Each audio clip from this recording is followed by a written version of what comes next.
Sir আপনার একটু পরিচয়টা বলে দেবে তো? আমি তৃণমূলের একজন কর্মী এবং প্রাক্তন পুরুলিয়া ২ নম্বর পঞ্চায়েত সমিতির কর্মাধ্যক্ষ। তো এই যে আপনার আপনি এই টিএমসির একজন কর্মী, তো এই হিসাবে একটু দু চার কথা বলে দাও তো।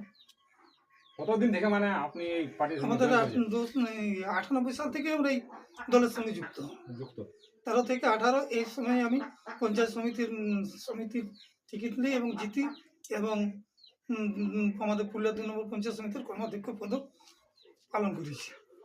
আর কয়েকদিন পরেই পশ্চিমবঙ্গে আসন্ন বিধানসভা নির্বাচন, এই উপলক্ষে মানে প্রথম ধাপে এই পুরুলিয়া, আপনি তো পুরুলিয়া বিধানসভার মধ্যেই পড়ে, আমাদের এখানে পুরুলিয়া রেজাল্ট কেমন আশা করছে?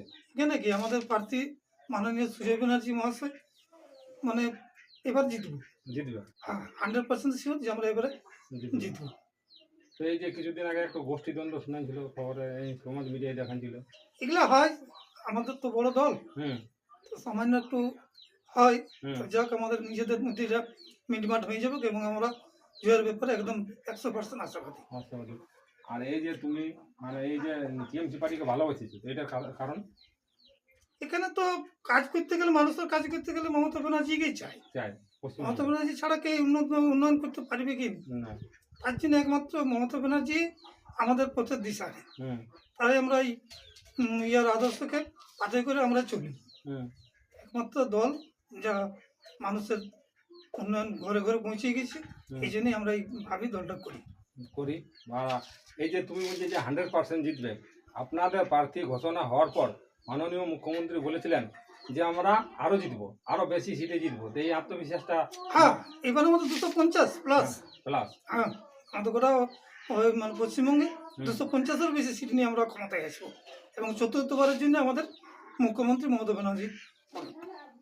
তো ইয়ার পর কি আপনাদের যে বিরোধী পক্ষ, তাদের অস্তিত্ব থাকবে পশ্চিমবঙ্গে? আমাদের কিছু নাই তো, আগে যেটা ছিল এখন শেষ, প্রায় শেষের দিকে। ওরা একটা পোস্টার করতে পারবে না, ওরা বুথে এজেন্ট দিতে পারবে না, ওদের জয়ের আশা কথা দেখতে হবে, ওদের কর্মী কোথায়?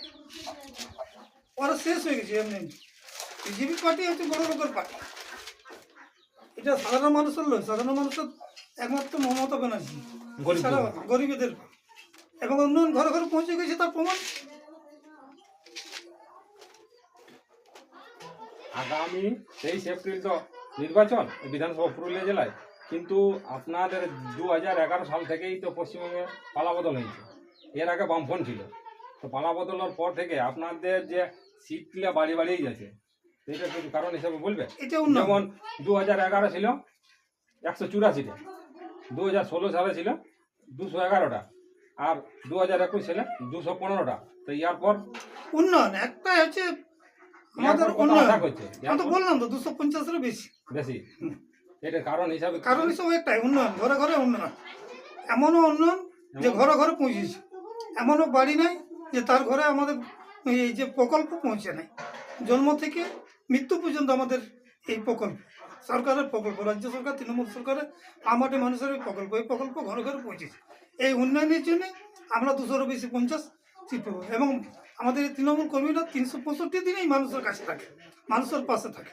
এই জন্য আমাদের সবসময় মানুষের আমাদের কাছে আছে। এই পুরুলিয়ার আগের মতন রেজাল্ট হবে না। আমরা প্রায়